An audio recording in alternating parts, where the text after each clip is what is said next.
নবীর বয়স ছিল 25, ওনার স্ত্রী প্রথম স্ত্রী খাদিজাতুল কুবরার বয়স ছিল কত? 40। নবীজির চেয়ে আরো 15 বছরের বড়। আল্লাহর হাবিবের কাছে বিয়ে হওয়ার আগে খাদিজাতুল কুবরা আরো 2 জায়গায় বিয়ে হয়েছেন। কয় জায়গায়? এক জায়গায় বিয়ে হয়েছেন, স্বামীর নাম হল আতিক। আরেক জায়গায় বিয়ে হয়েছেন আবু জুরারা। আবু জুরারার কাছে বিয়ে হয়েছেন, আতিকের কাছে বিয়ে হয়েছেন। দুনো জায়গায় স্বামী ইন্তেকাল করে খাদিজা বিধবা হয়ে বাড়িতে চলে আসে। খাদিজাতুল কুবরা তার বাবারা ডাক দেয়া, গো বাবা যান, আমি আর বিয়া বসবো না, আমি আমার পছন্দশীল স্বামী না পাইলে আমি আর বিয়া করব না। ইতিমধ্যেই তার বাবা মারা যায়। খাদিজাতুল কুবরা তার চাচার অধীনে চলে যায়। কিছুদিন পরে খাদিজা বললেন, আমি আর বিবাহ বসবো না, 2টা বিয়ে বসলাম, দুনো বিয়েতে স্বামী হারাইলাম, আমি আর বিবাহ বসবো না। ব্যবসা শুরু করছে।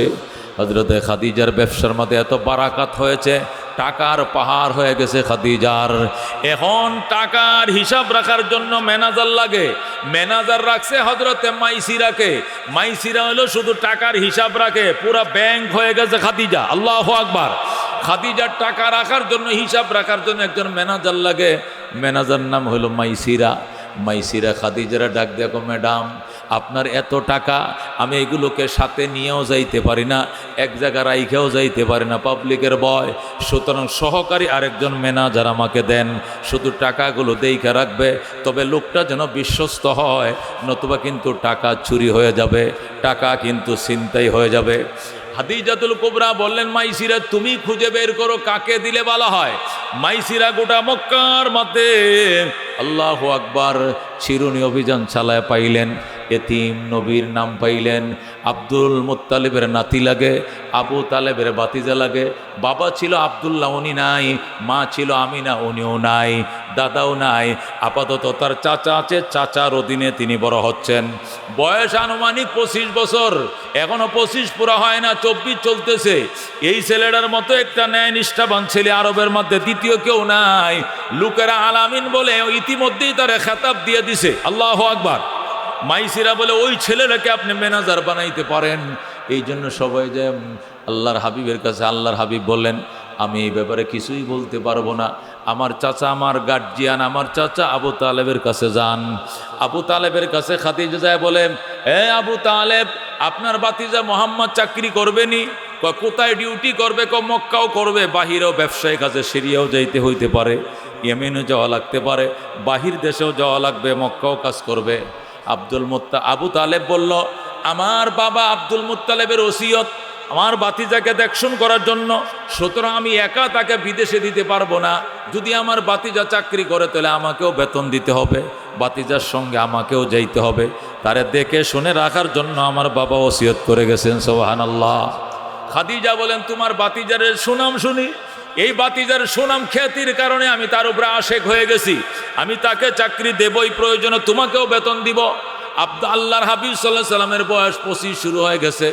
আবু তালেব বলে, আমার বাতিজরা চাকরি দিলে আমাকেও দিতে হবে। খাদিজাতুল কুবরা মেনে নিলেন। আল্লাহর হাবিবের ব্যবসায়ী মাল নিয়ে সিরিয়ায় প্রথম সফর করলেন। সফরের ভিতরে এত লাভ হয়েছে, 3 বারের ব্যবসায় এত লাভ হয় নাই। এক সফরে আল্লাহ খাদিজারে যত ব্যবসা দিছে, সুবহানাল্লাহ। 40টা উট ভরে খাবার পাঠাইছেন। কয়টা? 40টা উট ভরে গম রপ্তানি করেছেন খাদিজা, খেজুর রপ্তানি করেছেন, গম আমদানি করেছেন, খেজুর রপ্তানি করেছেন। মক্কা থেকে খেজুরের চালান নিয়ে খাদিজার বাহিনী যখন সিরিয়ায় পৌঁছাইল, সিরিয়ার বাজারে যায় যখন আল্লাহু আকবার মাল আনলুট করে যখন খেজুর নিয়ে বসলো, আল্লাহর হাবিবের কপাল থেকে নূরের ফোকাস পড়তেছে খেজুরের টালের উপরে। খেজুরের ফোকাসের কারণে ওনার খেজুরের কোয়ালিটি বাজারের সমস্ত খেজুরের উপরে কোয়ালিটি বেড়ে যায়। মানুষ তো আর বুঝে না, এখান থেকে একটা লাইট মারতেছে, এই লাইটের আলো যে নূর চলকাইতেছে, এটা তো মানুষ বুঝে না। মাছের দোকানে দেখবেন, মাছের দোকানে মাছওয়ালার কি করে, একটা ছোট্ট লাইট মাছের উপরে দিয়া রাখে, বোঝা যায় যেন মাত্র ইলিশ মাছটা পদ্মাতে উড়াইয়া ডাইরেক্ট মেলান্দ লই আইছে, রাস্তায় কোথাও দাঁড়ায় নাই। কতক্ষণ ঠিক কিনা? এটা লাফাইতেছে মনে হুস্কুনিতে, কতক্ষণ ঠিক কিনা? একটা লাইটটা কই দেয়, লাইটের উপরে আবার একটা কি দেয়, উপর দিয়ে একটা ডাকনা দিয়া মাছটার উপরে দেখো, এই জেতা রুই মাছটা, এই যে একটু আগে লাফাইছে, হুস্কুনিতে উড়ে আনছি, তাজা দেখার জন্য ফোকাসটা বেশি করে দেয়, লাইটের ফোকাস। তাহলে মানুষ মনে করে মাছটা, মরা মাছটাও তাজা দেখা যায়। কতক্ষণ ঠিক কিনা? আল্লাহর হাবিব সাল্লাল্লাহু আলাইহি সাল্লাম 40 জনের কাফেলা নিয়ে রওনা করলেন। রাস্তা দিয়া যখন যায় দুই পাশ থেকে পাথররা নবীকে সালাম জানায়, আসসালাতু আসসালামু আলাইকা ইয়া রাসূলুল্লাহ হাবিবাল্লাহ। অবাক হয়ে যায়, গাছের ডালাগুলো পাতাগুলো হেলতে হেলতে হেলতে নবীর একদম কিনারে চলে আসে, গাছের পাতাগুলো নবীরে সালাম দেয়। আরও সামনে যাওয়ার পর পানি নাই, সকলের পানি ফুরিয়ে যায়। আল্লাহ নবী বলে, টেনশন করিও না, আমার কাছে পানির বোতল আছে। আল্লাহর হাবিব পানি কাত করে ধরছে, এখান থেকে নিয়ে সবার ট্যাঙ্কি ভরে গেছে, সবার মটকা ভরেছে, সবার কলসি ভরে গেছে, নবীজির পানির বোতলের পানির কমে না। আল্লাহু আকবার। আল্লাহর হাবিব সাল্লাল্লাহু আলাইহি সাল্লাম বাহিরে বসলেন, তার কাফেলার লোকরা গাছের ছায়ায় বসছে মরুভূমিতে, নবীজি আলাদা বসছেন। মাইসিরা বলে, আমি ছায়া দেখি, অন্য অন্য মানুষের উপরে গাছের ছায়া, আর রহমতুল্লিল আলামিনের উপরে মেঘের ছায়া। আল্লাহু আকবার। ছেলেটার বয়স কিন্তু 24 রানিং, এখনো 25 হয় না, এই কাণ্ড শুরু হয়ে গেছে। যখন আমরা খেজুর নিয়ে গেলাম বাজারে, খেজুরগুলো সবাই আনলোড করা বস্তার মধ্যে নিয়ে, খালি বস্তা বাজারে যখন খেজুর বিক্রির জন্য বসছে, সবার খেজুরে কাস্টমার নাই, কিন্তু এতিম নবীর খেজুরের কাস্টমার ব্যান ব্যান করতেছে। এই খেজুরগুলো অনেক ফোকাস দিতেছে, দামি খেজুর। আল্লাহু আকবার। নবীজি অল্প সময় খেজুর সব বিক্রি করে ফেললেন। অন্যরা কয়ে, উনার খেজুর যে গুডাউনের, আমাদের দিয়ে একই গুডাউনের, উনারটি যে বাগানের খেজুর, আমগুটি একই বাগানের, আহেন সবাই এদিকে আসেন, উনি যে মালিকের কর্মচারী, আমরাও এই মালিকের কর্মচারী, উনিও খাদিজার খেজুর নিয়ে আইছে, আমরাও খাদিজার খেজুর নিয়ে আইছি। আল্লাহু আকবার। কিন্তু বাজারওয়ালারা কয় না, উনার খেজুর কোয়ালিটি বালা। আল্লাহ নবী ব্যবসায়ীদের কয়, সবার খেজুর আমার সামনে রাখো। আল্লাহু আকবার। নবীটি বিক্রি করার পর অন্যান্য কর্মচারীর খেজুরগুলো নবীজির সামনে রাখছে। আল্লাহ নবী অল্প সময়ের ভিতরে সব খেজুর বিক্রি করে দিয়েছে। এই খেজুর বিক্রি করে, এই সালান বিক্রি করে এত লাভ হয়েছে, খাদিজা খুশি হয়ে গেছে। 3টা কোরআনে এত লাভ হয় না, এক রাউনে যত লাভ হয়েছে। এই জন্য হযরত খাদিজাতুল কুবরা আল্লাহর হাবিবের আশেক হয়ে গেছে। হযরতে খাদিজার একটা বান্ধবী ছিল, নাম ছিল তয়্যিবা। কি নাম? কেউ লেখছেন নাফিসা। কি নাম? নাফিসা। নাফিসাটাই প্রসিদ্ধ বেশি। খাদিজার বান্ধবীর নাম ছিল নাফিসা। নাফিসারে দিয়া খাদিজা প্রস্তাব পাঠাইলেন, আর বললেন, নাফিসা মুহাম্মাদের কাছে যা, আমি তার প্রেমে মজে গেছি, আমি তার জন্য দিওয়ানা হয়ে গেছি, আমার গোসল নাই, খাওয়া নাই, নাওয়া নাই, আমার ব্যবসার জন্য ওনাকে আমি আম বানাবো, ওনাকে সাধারণ নিরাপত্তার জন্য, ওনার আমানতদারির জন্য আমি ওনার জন্য দিওয়ানা, আমি ওনার সমস্ত ব্যবসা ওনার হাতে তুলে দিব, আমার জান মাল সম্পদ ওনার জন্য অক্ষ করে দিব, আমি ওনাকে চাই, আমি ওনাকে ছাড়া বাঁচব না। আল্লাহু আকবার। হযরত নাফিসা খাদিজার কাছে যখন খাদিজার প্রস্তাব নবীজির কাছে পাঠাইলে, নবীজি এই প্রস্তাব আবু তালেবের কাছে নিয়ে যান। আবু তালেব বলেন, খাদিজা বনি হাশেমের, আমরাও তো বনি হাশেমের, আমাদের পূর্বপুরুষরা তো একই বংশের, অসুবিধা নাই, আমাদের উচ্চ বংশ দুনুদনের, উচ্চ বংশর দিক থেকে কেউ কেউ হচ্ছে নিচু নয়, বিয়ে তো করান যায়। এই জন্য আল্লাহর হাবিবের চাচা আবু তালেব আল্লাহ খাদিজার চাচার কাছে সংবাদ পাঠায় দিছে, বিয়ে হয়ে গেছে। আল্লাহু আকবার। আল্লাহ নবী সাল্লাল্লাহু আলাইহি সাল্লামের বয়স ছিল 25, খাদিজাতুল কুবরার বয়স ছিল 40। এই 40 বছরের বুড়িকে 25 বছরের ত্যাগরা যুবক বিয়ে করছে। আল্লাহু আকবার। বিবাহ করার পর আল্লাহ রাব্বুল আলামিন হযরত খাদিজার পেটে 2টা ছেলে দিয়েছেন, 4টা মেয়ে দিয়েছেন, মাত্র 6টা সন্তান। কয়টা সন্তান? 2টা ছেলে। কয়টা ছেলে? তাহের তৈয়ুব, 2টা ছেলে, আর 4টা মেয়ে।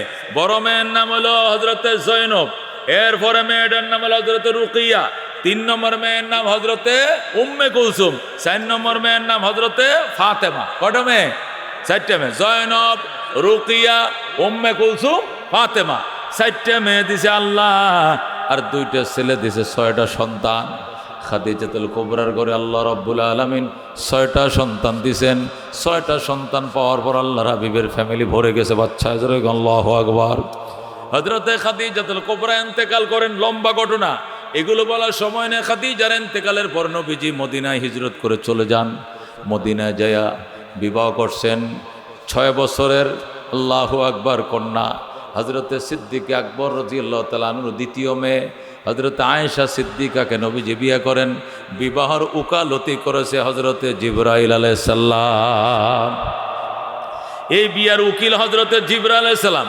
হজরতে আয়েশা রাদিয়াল্লাহু তাআলা আনহা 2250টা হাদিস তার মুখস্থ ছিল। আল্লাহু আকবার। উনি মেধাবী ছিলেন, সিদ্দিকা আকবরের মেয়ে ছিলেন, ফকিহা ছিলেন, জাহেদা ছিলেন, মুহাদ্দিসা ছিলেন, মুফতিয়া ছিলেন, জহিনা ছিলেন, আবেদা ছিলেন, জাহেদা ছিলেন। নানান কারণেই এই মেয়েটাকে নবীজি বিবাহ করলেন।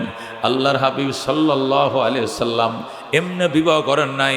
জিবরাইল আলাইহিস সালাম হজরতে আয়েশার ছবিটা রুমালের মধ্যে অঙ্কন করে আইনা নবীকে বলছেন, দেখেন একটা মেয়ের প্রস্তাব নিয়েছি, পছন্দ হয় কিনা। জিবরাইল আল্লাহর হাবিবের সামনে আয়েশার চেহারা আইনে দেখাইছে পছন্দ হয় কিনা। নবী কয় মেয়ের বাবার কি নাম? বাবার নাম আবু বকর। নবী বললেন আবু বকর, আবু বকরের মেয়ে নি? কয় হ। আবু বকরের মেয়ে? কয় হ। পছন্দ হয়েছে? জোরে বলেন আলহামদুলিল্লাহ। যখন পছন্দ হয়েছে তখন আবু বকরের কাছে সংবাদ গেছে। আবু বকর বলে, রাহমাতুল্লিল আলামিন সাল্লাল্লাহু আলাইহি সাল্লাম তো আমার বন্ধু, বন্ধুর কাছে মেয়ে বিয়ে দেওয়া জায়েজ হবে কিনা? আল্লাহর হাবিব বলেন, শরীয়তের মধ্যে কোনো বাধা নাই। সাথে সাথে হজরতে আয়েশার বিবাহ হয়ে যায়। আল্লাহু আকবার। এ দোস্ত, আল্লাহর হাবিব সাল্লাল্লাহু আলাইহি সাল্লাম এইভাবে সর্বমোট 11টা বিয়ে করছেন। কয়টা? 11 বিবাহের মধ্যে শুধু একজন খাদিজাতুল কুবরার গর্তে বাচ্চা হইছে, আর কোনো স্ত্রীর ঘরে কোনো বাচ্চা হয় নাই। আয়েশার বাচ্চা নাই, হাফসার বাচ্চা নাই। হজরতে আল্লাহু আকবার অন্যান্য জয়নব বিনতে জাহাস, জয়নব বিনতে খুজাইমা, এরপরে হজরতে উম্মে হাবিবা, হজরতে সৌদা, এরকম আল্লাহর হাবিবের যত স্ত্রী ছিল কোনো স্ত্রী করতে বাচ্চা হয় নাই। সব কয়টা বাচ্চা ওই বয়স্কা নারী হজরতে খাদিজাতুল কুবরার পেটেই আল্লাহ কবুল করেছে। সুবহানাল্লাহ। এই খাদিজাতুল কুবরা রাদিয়াল্লাহু তাআলা আনহার ঘরে 2টা ছেলে হয়েছে, 4টা মেয়ে হয়েছে। মেয়েটি বেঁচে ছিল, বড় হয়েছে, বিয়ে দিছে, নাতিপতি হয়েছে। সুবহানাল্লাহ কোন। কিন্তু 2টা ছেলে এরা বড় হয় নাই। দুধের বাচ্চা থাকতে দুজন মারা যায়। দুটা বাচ্চা মারা যায়।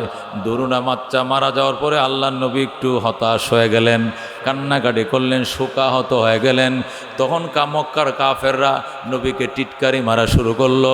সরা মোহাম্মদুন আবতার, মোহাম্মদ লেস কাটা হয়ে গেছে, মোহাম্মদ আটকুর হয়ে গেছে, মোহাম্মদ নিঃসন্তান হয়ে গেছে। তখন নবীকে সান্ত্বনা দেওয়ার জন্য আল্লাহ সূরা নাজিল করেছেন। যেরকম সুবহানাল্লাহ। কোন মুফাসসিরিন কেরাম লেখেন, আল্লাহ নবী মদিনা যাওয়ার পর আর কোনো সন্তান হয় নাই। 6টা সন্তান, সবটি মক্কায় হয়েছে। এরপর আরো 10টা বিবাহ করছেন, সন্তান হয় নাই। নবীজি একটা বাঁতি পাইছিলেন। ওই হজরতে বাঁতি যে হজরতে মারিয়া কিবতিয়া রাদিয়াল্লাহু তাআলা আনহা একটা বাঁতি ছিলেন। ও বাঁতির সাথে মিলন জায়েজ ছিল। নবীজি হজরতে মারিয়ার সাথে মিলন করেছিলেন। ওই ঘর থেকে একটা সন্তান হয়েছিল। এই সন্তানের নাম ছিল হজরতে ইব্রাহিম। সুবহানাল্লাহ। নবীজি হজরতে মারিয়া কিবতিয়ার ঘরে আল্লাহ যখন তার সন্তান দিলেন, জাতির পিতা ইব্রাহিমের নামে নবীজি ছেলেটাকে নাম রাখলেন ইব্রাহিম। এই ইব্রাহিম 18 মাস বয়স পাইছিল। কয় মাস? 18 মাস বয়স পাইছিল। 1.5 বছর বয়স পাইছিল। নবীজির সঙ্গে হাতে ধরে বাজারে যাইতো, নবীজির সঙ্গে উটের পিঠে উইটা কোমরে ধরে রাখতো, নবীজির সঙ্গে নামাজে যাইতেন, নবীজি সিজদায় গেলে কাঁধে উইটে বৈশা থাকতেন, নবীজি খুতবা দিলে হাসান হুসাইনের সাথে খেলাধুলা করতো। হাসান হুসাইন হযরত ইব্রাহিমের মামু ডাকতো। যেরকম আল্লাহু আকবার। আর ইব্রাহিম হাসান হুসাইনকে ভাগ্নে ডাকতো। যেরকম আল্লাহু আকবার। এই ইব্রাহিম 18 মাস বেঁচে ছিলেন। 18 মাস বয়সে হঠাৎ করে নবীজির এই সন্তান মারিয়া কিবতিয়ার সন্তান হযরত ইব্রাহিম ইন্তেকাল করেন। ইব্রাহিমের ইন্তেকালে নবীজি লাশের কিনারে বৈশা কাঁদতেছিলেন আর বলতেছিলেন, ইন্না বিফিরাকিকা লা মাহজুনুন ইয়া ইব্রাহিম। ওরে ইব্রাহিম, আমার কলিজার টুকরা, তোমার বিরহ বেদনায় আমি বড় বেদিব্যস্ত। তোমার বিরহ বেদনা আমার কলিজা ফেটে যায়। আমি ধরো বারাক্রান্ত, দুঃখিত, ব্যতীত, আমি শোকাহত। আমার ইব্রাহিম, তোমার বেদনায় আমি শোকাহত। এই বলে রসুল কাঁদতেছিলেন। সাহাবায়ে কেরাম বলে, হুজুর আপনি তো বলছেন বাচ্চা মরলে কাঁদতে নাই, আপনি কান্দেন কেন? নবী কো আমি তো হায় রে গেছে গারে নিচে গারে মরে গেছে রে, এই বলে বুকে তাফাই না, দাড়ি সিরি না, আমি চোখ দেয়া ফানি জড়াই আর কান্দি। এইটুকু কান্না যদি কোনো বাবার চোখে না থাকে, সে তো বাবা হওয়ার যোগ্যতা রাখে না। আমি আমার ইব্রাহিমের বিরহ বেদনায় আমার কলিজা ছিঁড়ে যায়, এই জন্য আমি কান্দি। নবীজির চোখগুলো কালো অন্নাব আনারের মতো একদম লাল হয়ে গিয়েছিল। নবীজি কাঁদতেছিলেন ইব্রাহিমের বিরহ বেদনায়। আল্লাহর হাবিব যখন কান্দে তখন আরবরাও কাঁদতেছিল, কিন্তু ওই ইহুদির বাচ্চারা, ওই বেঈমানের বাচ্চারা, মুশরিকের দল, নবীজির যারা দুশমন ছিল, এরা কাটা গায়ের মধ্যে নুন ছিটা দিল। কাটা গায়ের মধ্যে নুন ছিটা দিয়া নবীকে সান্ত্বনা দেওয়ার দূরের কথা, আরও হাতে তালি দেওয়া শুরু করলো। এবার হয়েছে মোহাম্মদ, বাতি নিভে গেছে মোহাম্মদ। মোহাম্মদের বাতি জ্বালানোর মতো ঘরে কোনো মানুষ নাই। মোহাম্মদ আটকুর হয়ে গেছে, মোহাম্মদ নিঃসন্তান হয়ে গেছে। জোরে কন্যা উযুবিল্লাহ। এইভাবে আল্লাহর হাবিবকে নিয়ে তিরস্কার শুরু করলো। সারা মোহাম্মদ আবতার মোহাম্মদ আটকুর হয়ে গেল। এইভাবে যখন তিরস্কার শুরু করলো, আমার আল্লাহর সাথে সাথে আল্লাহর হাবিব কাঁদতে শুরু করলেন, আল্লাহ সন্তান তুমি নিয়েই যাইবা, তাহলে দিলা কেন? আল্লাহ তুমি নিয়েই যাইবা, তাহলে না দিলেই পারতা, দিয়ে আবার নিয়ে গেল কেন? দুশ্মনকে হাসির খোরাক দিলা কেন? শত্রুকে হাসার সুযোগ দিলা কেন? আমার সন্তান মরছে, আমি কাঁদি, দুশ্মন হাসে। ইয়া আল্লাহ তুমি দুশ্মনকে হাসার সুযোগ কেন দিলাম? সাথে সাথে আমার আল্লাহ তার বন্ধুকে সান্ত্বনা দেওয়ার জন্য এই সূরা নাজিল করেন। জোরে সুবহানাল্লাহ। সাথে সাথে আমার আল্লাহ তার নবীকে সান্ত্বনা দেওয়ার জন্য এই সূরা নাজিল করে বলেন, ইন্না আতাইনা কাউসার। এ আমার দোস্ত, আপনি কাইদেন না।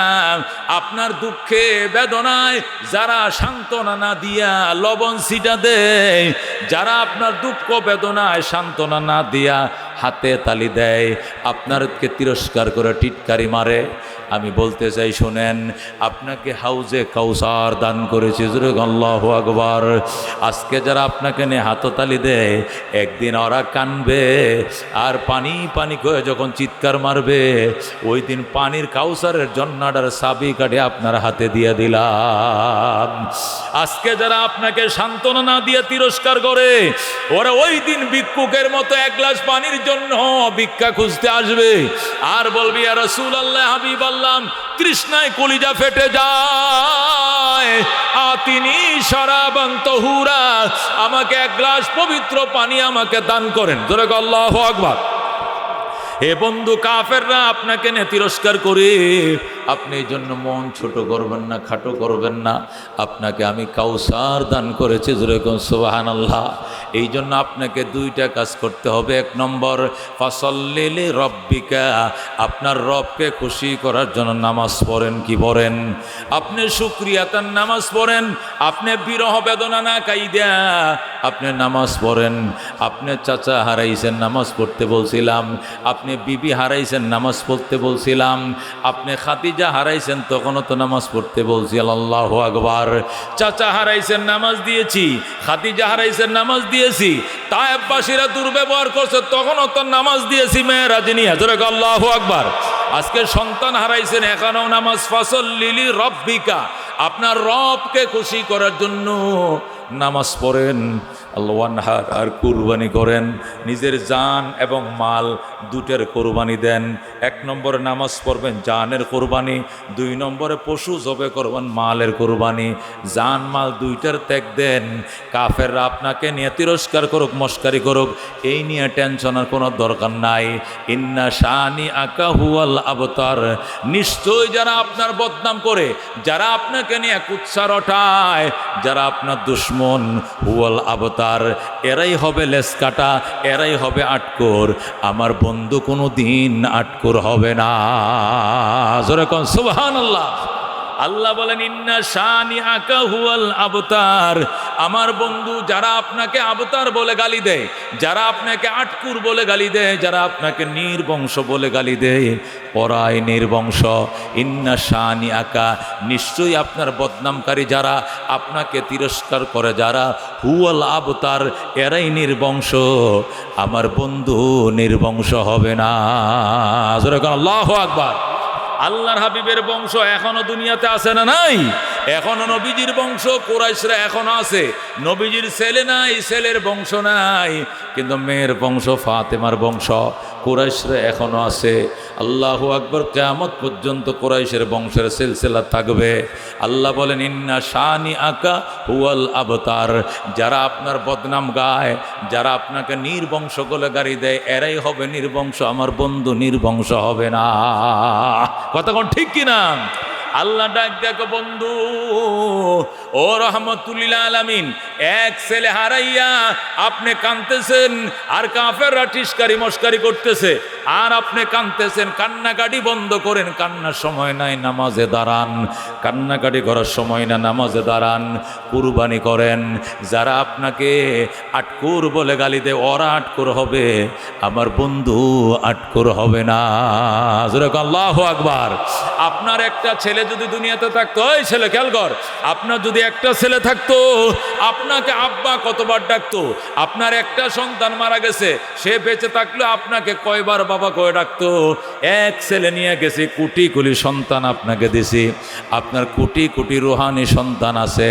প্রত্যেকটা সন্তানের নামের শুরু দিয়ে মোহাম্মদ অলিউল্লাহ, মোহাম্মদ আবুল কালাম, মোহাম্মদ আব্দুল সালাম, মোহাম্মদ আব্দুল করিম, মোহাম্মদ আব্দুর রহিম, যতটা উম্মত আছে প্রত্যেকটা উম্মতের নামের শুরু দিয়ে মোহাম্মদ আছে।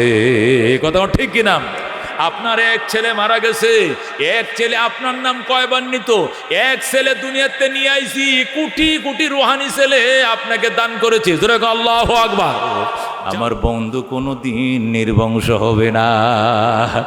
আল্লাহ বলেন ওয়ারাফানা লাকা যিকরাক, ওয়ারাফানা লাকা যিকরাক। আমার বন্ধু আপনার সোনা, আমার খ্যাতির বাদাম আকাশে বাতাসে উড়িয়ে দিলাম। যেরকম সুবহানাল্লাহ। আল্লাহ নবী সাল্লাল্লাহু আলাইহি ওয়াসাল্লাম, ও দোস্ত, তার খাটের নিচে কুকুরের বাচ্চা মরে পড়ে রইছে। কুত্তার বাচ্চা নবীজির খাটের নিচে পড়ে মরে রইছে। নবী জানে না, কিছু কইতেও পারে না। হঠাৎ করে দুর্গন্ধ ছড়ছে, ছোট্ট কুকুরের বাচ্চা। দুর্গন্ধ ছড়ার পর জিব্রাইল এই ঘরে আর ঢুকে না। 3 দিন পর্যন্ত জিব্রাইল দুর্গন্ধময় ঘরে, ফেরেশতা ঢুকে না। 3 দিন হয়ে গেল, এই ঘরের মধ্যে জিব্রাইল আসে না। আল্লাহ নবী কাঁদতে শুরু করলেন, কিরে জিব্রাইল আসে না কেন? গোটা মক্কার মধ্যে রিউমার চড়াইতে শুরু করলো, মোহাম্মদ রে তার খোদায় ভুলে গেছে, নতুবা খোদার রাষ্ট্রদূত আসে না কেন? নিশ্চয়ই মোহাম্মদকে তার রব ভুলে গেছে, এই জন্য তো জিব্রাইলকে পাঠায় না। আল্লাহ নবী টেনশনে বললেন, ঠিকই তো জিব্রাইল আসেন আজকে 3 দিন। আল্লাহর হাবিব কাঁদতেছিলেন। হঠাৎ করে নবীজি বুঝতে পারলেন খাটের নিচে কি? জিব্রাইল দূরের থেকে কয়, খাটের নিচ থেকে মরা কুকুরটা ফেলান। এই ময়লা কুকুরটাকে খাটের নিচে ফেলে যখন পরিষ্কার করছে, জিব্রাইল ঢুকছে। যেরকম সুবহানাল্লাহ। জিব্রাইল রে, তুই নি আমারে ভুলে গেলি নাকি আমার রব আমাকে ভুলে গেছে? কাফেররা আমাকে নিয়ে মস্কারি করে, তুই নাকি আমারে ভুলে গেছস, নাকি আমার রব আমাকে ভুলে গেছে? জিব্রাইল কৌজুর, একটা সেকেন্ডের জন্য আপনার রব আপনাকে বলে নাই, আমি আপনাকে বলি নাই। আপনার খাটের নিচে কুত্তাটা মরে রইছে, দুর্গন্ধ ছড়াইতেছে, দুর্গন্ধময় জায়গার মধ্যে আমি যাইতে পারি না, এই জন্য আগে কুকুরটা সরান, এরপরে দেখবেন ধমধম করে ফেরেশতার বাহিনী আপনার ঘরে ঢুকে গেছে। যেরকম আল্লাহু আকবার। আল্লাহ রাব্বি শুধু ঘরটা পরিষ্কার করতে দেরি, জিব্রাইল ঘরে ঢুকতে দেরি নাই। জিব্রাইল ঘরে ঢুকে কয়, ওয়ারাফানা লাকা যিকরাকা, আমার বন্ধু আপনার নাম, আপনার সুনামের খ্যাতি আমি উঁচু করে দিলাম। যারা বলে আপনার সুনাম নাই, আপনার খ্যাতি নাই, আপনাকে আল্লাহ ভুলে গেছে, আপনার নামের উপরে আর কোনো নাম নাই। जहाँ तक है रबूबियत खुदा का, वहाँ तक है नबूवत मुस्तफ़ा का। मोहम्मद मुस्तफ़ा जाने खुदा को, खुदा जाने मोहम्मद मुस्तफा को। আল্লাহর আল্লাহগিরি যত জায়গায় চলে, নবী বলেন আমার নবুয়তের লাঠি এত জায়গায় ঘুরে। কথা কোন ঠিক কিনা? আল্লাহ সাত আসমানের উপরে আল্লাহ, নবী বলেন আমিও সাত আসমানের উপরে নবী। আল্লাহ যদি পাহাড়ে আল্লাহ হন, নবী বলেন আমি পাহাড়ে নবী। আল্লাহ যদি সাগরে আল্লাহ হন, নবী বলেন আমি সাগরে নবী। আসমানে যদি হয় আশহাদু আল্লা ইলাহা ইল্লাল্লাহ, একটু পরে হবে আশহাদু আন্না মুহাম্মাদুর রাসূলুল্লাহ। সাগরে যদি কেউ বলে আশহাদু আল্লা ইলাহা ইল্লাল্লাহ, এরপরেই বলবে আশহাদু আন্না মুহাম্মাদুর রাসূলুল্লাহ। কবরে যদি প্রশ্ন হয় মার রাব্বুকা, এরপরে প্রশ্ন হবে ওমান নবিয়ুকা। কথা কোন ঠিক কিনা? जहाँ तक है रबूबियत खुदा का, वहाँ तक है नबूवत मुस्तफ़ा का। मोहम्मद मुस्तफ़ा जाने खुदा को, खुदा जाने मोहम्मद मुस्तफ़ा को। এই নবীকে কারা কারা মহব্বত করেন হাত বাড়ান। আল্লাহ তুমি কবুল করো, জোরে কোন আমিন। এই নবীর সুন্নাহর উপর আমল করো, নবীর আনিত আদর্শ উপর আমল করো। তুমি কোনোদিন নির্বংশ হইবা না। যারা নবীকে নির্বংশ বলে ওরা নির্বংশ, আমার নবী নির্বংশ নয়। ঠিক কিনা? আবু জাহেল্লা নবীর আফতার বলছিল, এই জন্য আবু জাহেল্লা নির্বংশ হয়েছে। আবু জাহেলের বংশ দুনিয়াতে নাই, নবীর বংশ আছে না নাই? আছে কিনা? আবু জাহেল্লার বাড়িটারে বাথরুম বানাইছে। কথা ঠিক কিনা? যারা হজে গেছেন, উমরায় গেছেন, দেখেছেন আবু জাহেলের বাড়ি টয়লেট বাথরুম। যত হাজিরা হজ করতে যায় ওখানে যায় কোথায় হইলে বাথরুম না আইলেও বাথরুম করে। কথা কোন ঠিক কিনা? বাথরুমের সাফ নাই ফেডের মধ্যে। এই মাস্টার আলামিন আমার সাথে উমরায় গেছে, ও করোনার পরের বছর। পরে আমার হুজুর আবু জাহেলের বাড়ি কোনটা দেখানাম, যে যেটা মাস এটা কি? আমি বললাম এটা মাটির নিচেও তিনতলা টয়লেট, মাটির উপরেও তিনতলা। পরে করলো এনে বাথরুম করুম। আমি আমার তো সাপ নাই, আয়েন দিয়ে চেষ্টা মেষ্টা করে দেখি। চেষ্টা মেষ্টা করে বাথরুম করছি, তবু তার হাদিয়া দিতে হইব। আবু জাহেলের হাদিয়া হইল মুমিনের পায়খানা। কথা ঠিক কিনা? আবু জাহেলের হাদিয়া মুমিনের পায়খানা, প্রস্রাব। কথা ঠিক কিনা? কারণ সে আমার নবীর দুশ্মন, এই জন্য মুমিন তাকে বাথরুম হাদিয়া দিছে। কথা ঠিক কিনা? অথচ আল্লাহ নবীর গড়টা, জন্মের গড়টা জাবালে আবি কুবাইসের পাশে, জাবাইলে আবি কুবাইসের পাশে নবীর গড়টা, জন্মের গড়টা এখনো আছে। সেখানে যায় পয়গম্বরের গড়টা দেখিয়া সবাই অবাক কণ্ঠে তাকায় থাকে, মায়ার কণ্ঠে তাকায় থাকে। হায়, এই ঘরে বুঝি 1400 বছর আগে আমার নবী জন্ম নিয়েছিলেন। জোরে গো সুবহানাল্লাহ। কি মহব্বত, কি মায়া! এই জন্য সাহাবায়ে কেরামের মতো জীবনের চেয়েও নবীকে বেশি ভালোবাসতে হবে। কারা রাজি আছেন? হাত বাড়ান। জীবনের চেয়েও ভালোবাসতে হবে। কথা ঠিক কিনা? আল্লাহ নবী বলেন লা ইউমিনু আহাদুকুম হাত্তা আকুনা আহাব্বা ইলাইহি মিন ওয়ালিদিহি ওয়া ওয়ালাদিহি ওয়ান নাসি আজমাইন। এতক্ষণ পর্যন্ত ঈমানদার হতে পারবা না যতক্ষণ পর্যন্ত আমি নবীর মহব্বত তোমার কাছে তোমার স্ত্রী পুত্র যা স্থাবর অস্থাবর সমস্ত সম্পদের চেয়ে বেশি না হবে, এতদিন তুমি মুমিন হতে পারবা না। কথা কোন ঠিক কিনা? এই জন্য জীবনের চেয়েও নবীকে কারা কারা বেশি মহব্বত করতে রাজি আছেন? হাত বাড়ান। লিল্লাহি তাকবীর। আল্লাহ তুমি কবুল করো, জোরে কোন আমিন। আল্লাহর হাবিব সাল্লাল্লাহু আলাইহি সাল্লামের এক একটা সাহাবী আল্লাহ নবীকে জীবনের চেয়েও বেশি ভালোবাসতেন। এক সাহাবী আলস হইতেছে, হালস বুঝেন? আলস হয় না আলবায় না? হাল বাই কিনা আপনার দেশে? এক সাহাবী গম খেতে হাল বাইতেছে, দুইটা উট দিয়া গম খেতে হাল সইতেছে। হঠাৎ করে শুনে নবীজি মারা গেছে। হাইরে, সাথে সাথে হাল বাওয়া বন্ধ, উটগুলো ছেড়ে দিছে। ছেড়ে দিয়ে উট তোরা যেদিক খুশি সেদিক যা, আমি যেদিক খুশি এদিক যামু। সোজা জমিনে দাঁড়ায় আল্লাহ আল্লাহুম্মা যাহাব বাসারি, ইয়া আল্লাহ তুমি আমার দৃষ্টিশক্তি নিয়ে যাও। হাত্তা লা আরা বাদা মুহাম্মাদিন সাল্লাল্লাহু আলাইহি ওয়াসাল্লাম আহাদা, আল্লাহ তুমি আমার দৃষ্টিশক্তি নিয়ে যাও, আমি যেন তোমার নবীরে সারা এই দুনিয়াতে আর কিছু না দেখি। আল্লাহু আকবার। আমি শুনছি তোমার নবী মারা গেছে, তোমার নবী ছাড়া এই দুনিয়াতে অন্য কিছু আমি দেখব না। আল্লাহ এই চোখের জ্যোতি নিয়ে যাও, যে চোখ দিয়ে নবী দেখতে পাবো না, এই চোখ দিয়ে দুনিয়াতে অন্য কিছু দেখতে চাই না। সাথে সাথে ওই সাহাবীরা অন্ধ হয়ে যায়। আল্লাহু আকবার। আল্লাহ নবী সাল্লাল্লাহু আলাইহি সাল্লামের মহব্বত সাহাবায়ে কেরামের ভিতর কেমন ছিল? হযরতে সাদ ইবনে আবি ওয়াক্কাস রাদিয়াল্লাহু তাআলা আনহু বলেন, ওহুদের ময়দানে নবীর মাথার মধ্যে যখন লোহার টুপি গাইতে গেল, লোহার কড়া যখন ঢুকে গেল, আবু বকর বলে কে পারবা লোহার কড়াটা বের করতে? সাদ ইবনে আবি ওয়াক্কাস রাদিয়াল্লাহু তাআলা আনহু, হুজুর আমি পারবো। হযরতে সাদ দৌড়ায় সে হুজুর আবু বকর আমাকে দাও কড়াটা বের করি। হযরতে আবু বকরের হুকুম মেনে হযরতে সাদ ইবনে আবি ওয়াক্কাস দৌড়ে আইসা ডান পাশের দাঁত দিয়া নবীর মাথায় যে লোহাটা ঢুকছিল লোহাটার মধ্যে এভাবে কামড় দিছে, কামড় দিয়ে এমন জোরে টান দিছে, যখন লোহাটা নবীর মাথার থেকে বের হয়েছে নিজের দাঁতের ফ্রেমটাও ভেঙ্গে আলোক হয়ে গেছে। নবীজির লোহার কড়াটাও মাথার থেকে বের হয়েছে, নিজের দাঁতও ভেঙ্গে গেছে। এরপরে ছিটকা রক্ত শুরু হয়েছে। এবার বাম পাশে দাঁত দিয়ে আরেকটা লোহার কড়া নবীর মাথার ওই পাশে, ওইটাতে এইভাবে কামড় দিয়া টান দিছে। আল্লাহু আকবার, লোহার কড়াও বের হয়ে গেছে, আবার দাঁতও ভেঙ্গে বের হয়ে গেছে। আল্লাহু আকবার। এমন অবস্থায় হযরতে সাদ ইবনে আবি ওয়াক্কাসের এই পাশের দাঁতও ভেঙ্গে গেছে, এই পাশের দাঁতও ভেঙ্গে গেছে।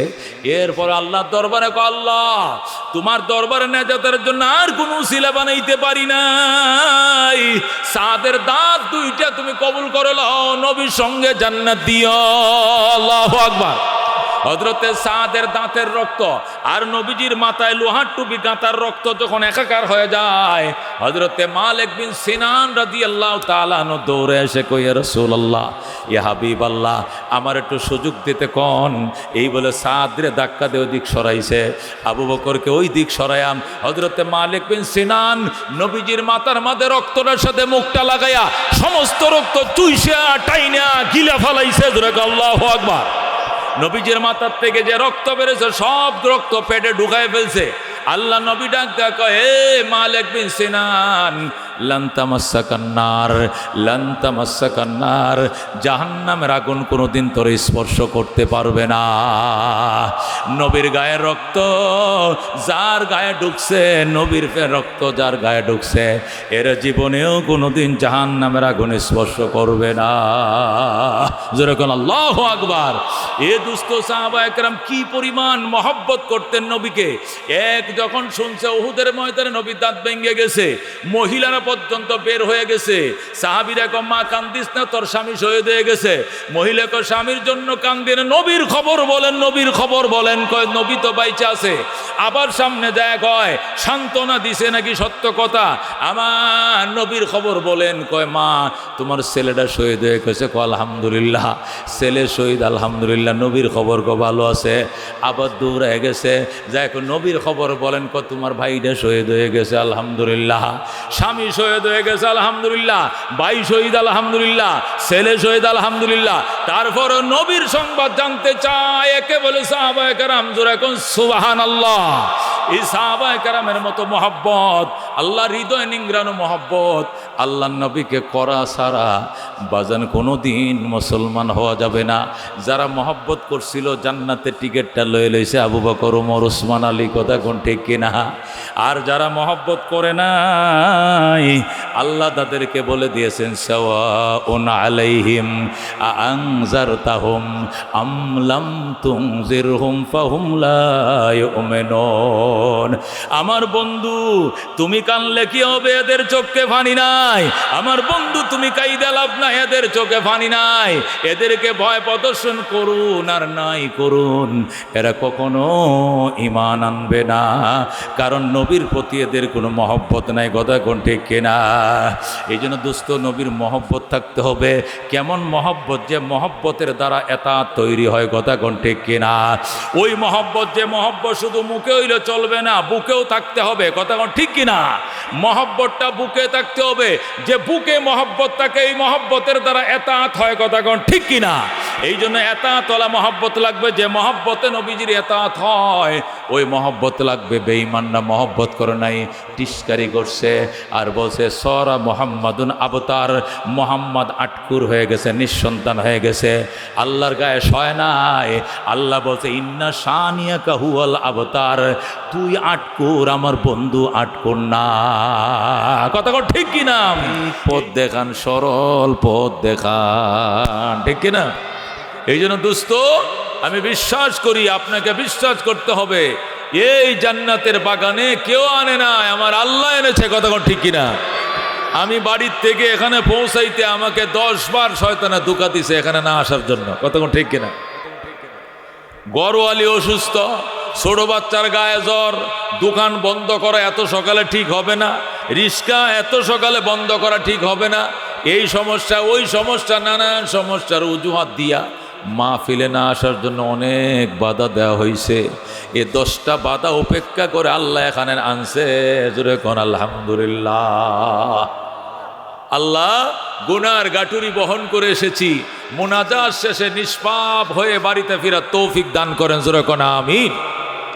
আমি খুতবা দুরূদ শরীফের পর আপনাদের সামনে আমি সূরাতুল কাউসার তেলাওয়াত করেছি। কি তেলাওয়াত করেছি? সূরাতুল কাউসার। ইন্না আতাইনা কাল কাউসার, এরকম একটা সূরার নাম জানেন না আপনারা? জানেন কিনা? কোরআন শরীফের মধ্যে 114টা সূরা আছে। কয়টা সূরা আছে? 114টা সূরা আছে। তার মধ্যে সবচেয়ে ছোট 2টা সূরা হলো, একটা সূরার নাম সূরাতুল ইখলাস, কুল হুয়াল্লাহ শরীফ, আরেকটা সূরা হলো এই কি সূরায়ে কাউসার। এটি একবারে কোরআন শরীফের শেষ পর্যায়ের 2টি ছোট ছোট সূরা। আল্লাহ তাআলা সূরা ইখলাসের ভিতরে তার জাত ও সিফাতের বর্ণনা দিয়েছেন, আর সূরা কাউসারের মধ্যে তার বন্ধুর জাত ও সিফাতের বর্ণনা দিয়েছেন। যেরকম সুবহানাল্লাহ। আমি সেই সূরা কাউসার থেকেই এই ছোট্ট সূরাটা আপনাদের মাঝে আমি তেলাওয়াত করেছি। মুহতারাম হাজিরিন, সূরা কাউসার নিয়ে আরবদের ভিতরে গবেষণা শুরু হয়েছে। এই সূরা কাউসার নিয়ে যখন আরব পণ্ডিতদের ভিতরে গবেষণা শুরু হয়েছে, প্রথমে তারা আটকে গেছে সূরাটা কি গদ্য নাকি পদ্য। প্রথমে আরবরা ধরা খেয়ে গেছে সূরা কাউসার 3 আয়াত বিশিষ্ট একটা সূরা, এটা তরজমা বানানো, তশরিহ বানানো, এর মতো সূরা বানানো, এটা তো প্রশ্নই আসে না। এই সূরাটা কি গদ্য না পদ্য, এইটা নির্ণয় করতে গিয়ে আরবরা একদম স্যালেন্ডার করে ফেলছে। আল্লাহু আকবার। সিদ্ধান্ত দিতে পারেন। কয় যেভাবে লেখার ডিজাইন বোঝা যায় তো কবিতা। শেষ করিন না আতাইনা কাল কাউসার ফাসাল্লি লিরাব্বিকা ওয়ানহার ইন্না শানিয়াকা হুয়াল আবতার। শেষ অক্ষরগুলোর যে মিলন মেলা, গাঁথুনি মালা, এর দ্বারা তো আইডিয়া হয় এটা মনে হয় একটা কবিতা। কিন্তু কবিতার জন্য তো লাইন 2টা করে লাগে। 2 লাইন মিলে 4 লাইন হইতে হবে, 6 লাইন হইতে হবে, 8 লাইন হইতে হবে, 10 লাইন হইতে হবে। 3 লাইনে তো আবার কবিতা হয় না। লাইনের দিকে লক্ষ্য করলে দেখা যায় এটা আবার গল্প, আবার গাঁথুনি মালার দিকে লক্ষ্য করলে এটা আবার কবিতা। এখন কবিতা নাকি কি গদ্য না পদ্য, এই সিদ্ধান্তই কাফেররা দিতে ব্যর্থ হয়েছে। যেরকম আল্লাহু আকবার। আল্লাহ তাআলা এই সূরা নাজিল করার পরে আল্লাহর হাবিব সাল্লাল্লাহু আলাইহি সাল্লাম এখান থেকে প্রথম আয়াতটা বাইতুল্লাহর দেওয়ালের মধ্যে লিখে দিয়েছেন, ইন্না আতাইনা কাল কাউসার। ও আরব জাতি, ও বেঈমান জাতি, আল্লাহর কালাম বিশ্বাস করো না। যদি এটি মানুষের কালামে হয়, 3টে আয়াত বিশিষ্ট একটা ছোট্ট সূরা, এই পুরা সূরাটা লাগবে না। এই সূরার প্রথম একটা ছোট্ট আয়াত, এই আয়াতের মতো একটা আয়াত তোমরা লিখে দাও। যদি একটা আয়াত লিখে দিতে পারো, তাহলে আমিও বিশ্বাস করবো এটা মানুষের কালাম, এটা আল্লাহর কালাম নয়। তোমরা যেমনে বিশ্বাস করো আমিও সেটা বিশ্বাস করে নেব। কাফেররা কই এটা কোনো ব্যাপার না, আমাদেরকে সময় দিতে হবে। কাফেররা 1 দিন 3 দিন 2 দিন না 3 দিন সময় নিছে। কয়দিন? 3 দিন পর্যন্ত সময় নিয়ে আরবের বড় বড় পণ্ডিতরা একত্রিত হইয়া যৌথ সভা করছে, মিটিং করছে, সল্লাহ পরামর্শ করছে, গবেষণা মিটিং করছে, বোর্ড গঠন করছে। কইরা গবেষণা, রিসার্চের উপর রিসার্চ, গবেষণার উপর গবেষণা করার পর তারা এই সিদ্ধান্তে উপনীত হয়েছে, ওয়াইন্না হাযা লাইসা মিন কালামিল বাশার। যেরকম সুবহানাল্লাহ। 3 দিন পর্যন্ত তারা গবেষণা করছে, 3 দিন পর্যন্ত তারা রিসার্চ করছে। হাজার হাজার পণ্ডিতরা তারা একত্রিত হইছে, যাদের যে আরবদের মেয়েদের পাণ্ডিত্যের উপরে তারা অহংকার করত। আমাদের পুরুষ দূরের কথা, আরবের নারীদের সাথে মোকাবেলা করার মতো পাওয়ার পৃথিবীর কোনো শক্তির নাই। যারা এত অহংকার করত, নারী দূরের কথা, পুরুষ পণ্ডিতরা পর্যন্ত একত্রিত হইয়া সূরা কাউসার লিখব দূরের কথা, একটা আয়াতের মতো আয়াত লিখতেও তারা সক্ষম হয় নাই। 3 দিন পর্যন্ত গবেষণা, নির্ঘুম রুদ্ধদ্বার মিটিং, গবেষণা রিসার্চ করার পর 3 দিনের মাথায় গভীর রাত্রে যে ব্যানারে লেখা ছিল ইন্না আতাইনা কাল কাউসার, ওই ব্যানারের নিচে দিয়ে লিখে দিছে ওয়া ইন্না হাযা লাইসা মিন তাকাতিল বাশার। আল্লাহু আকবার। ওয়া ইন্না হাযা লাইসা মিন কালামিল বাশার ওয়া ইন্না হাযা লাইসা মিন তাকাতিল বাশার। 2 ধরনের শব্দের কথাই হাদিসে পাওয়া যায়। আরবলা লেখছে এটা মানুষের সাধ্যের ভিতরে নয়, আসলে এটা মানুষের কথাই নয়, এমন কথার মতো কথা লেখার সাধ্য আরব পণ্ডিতদের ভিতরে নাই। আল্লাহু আকবার। তারা ইন্না আতাইনা কাল কাউসার একটা আয়াত লিখবো দূরের কথা, প্রথম একটা সূরা লিখতে বলা হয়েছে। প্রথম লেখা হয়েছে 10টা সূরা, পরে লেখা হয়েছে একটা সূরা, এরপর লেখা হয়েছে 10টা আয়াত, এরপর সর্বশেষ বড় হয়েছে একটা আয়াত। আল্লাহু আকবার। একটা আয়াত লিখতে পর্যন্ত তারা সাহস পায় না, লিখতে পারে নাই। তারা নিচে লিখছে ওয়া ইন্না হাযা লাইসা মিন কালামিল বাশার ওয়া ইন্নাহু লাইসা মিন তাকাতিল বাশার। পরিষ্কার লিখে দিয়ে আমরা স্যালেন্ডার করলাম, এটা মানুষের কালাম নয়, এটা মানুষের সাধ্যের ভিতরে নয়, এমন আয়াত আমাদের পক্ষে লেখা কখনো সম্ভব নয়। জোরে বল আল্লাহু আকবার। এটাই আল্লাহ, এটাই মহান। তু সমঝ মে আ গই ओ खुदा क्यों कर हुई, जो समझ में आ गई ओ खुदा क्यों कर हुई। যা বুঝে চলে আসে সে তো খোদা হতে পারে না। খোদা তো ওই মহান শক্তিধর সত্তাকে বলে যার প্রত্যেকটা কদমের সামনে বলতে হয় ওয়াল্লাহু আলামু, আল্লাহ ভালো জানে, আমি জানি না একমাত্র আল্লাহ জানে, আমি বুঝি না একমাত্র আল্লাহ বুঝে, আমি পারি না একমাত্র আল্লাহ পারে। কথা কোন ঠিক কিনা? আল্লাহ খাওয়ায়, আল্লাহ ফলে, আল্লাহ করে, আল্লাহ ফরে, আল্লাহ দেয়, আল্লাহ নেই, আল্লাহর কাছে চাইবো, আল্লাহর কাছে পাইবো, এটা ঈমান। কথা কোন ঠিক কিনা? ও দোস্ত, এই সূরাটাই আপনাদের সামনে তেলাওয়াত করেছি। এই